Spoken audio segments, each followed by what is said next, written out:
दोडामार्ग तालुक्यातील गोवा कर्नाटक सीमेजवळ असलेल्या विरडी धबधबा वॉटर पार्क येथे आंघोळीसाठी उतरलेल्या एका पर्यटकाचा खोल डोहात बुडून मृत्यू झाल्याची दुर्दैवी घटना घडली। मृत युवकाचं नाव विजय दोडमणी, वय वर्ष 27, राहणार हुबळी धारवाड कर्नाटक असं आहे। मिळालेल्या माहितीनुसार 7 जणांचा मित्रपरिवार पर्यटनासाठी विरडी येथे आला होता। धबधब्याजवळ आंघोळ करत असताना विजय दोडमणी याचा ताबा सुटल्याने ते खोल डोहात बुडाले। घटनेची माहिती मिळताच पोलीस, ग्रामस्थ आणि स्थानिक युवकांनी तातडीने शोध मोहीम सुरू केली। अथक प्रयत्नानंतर त्यांचा मृतदेह बाहेर काढण्यात आला। दरम्यान घटनास्थळी मोबाईल नेटवर्कची सुविधा नसणे, वाहनांना थेट घटनास्थळी पोहोचता न येणे तसेच निसर्गात डोंगर उतार यामुळे बचाव कार्यात मोठ्या अडचणी निर्माण झाल्या।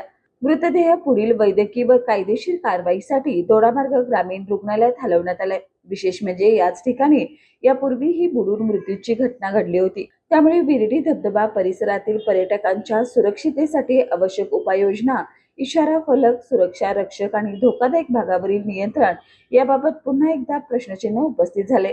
पर्यटन स्थळी वाढत्या गर्दीच्या पार्श्वभूमीवर प्रशासनाने सुरक्षेच्या दृष्टीने ठोस उपाययोजना कराव्यात अशी मागणी स्थानिकांकडून व्यक्त होत आहे।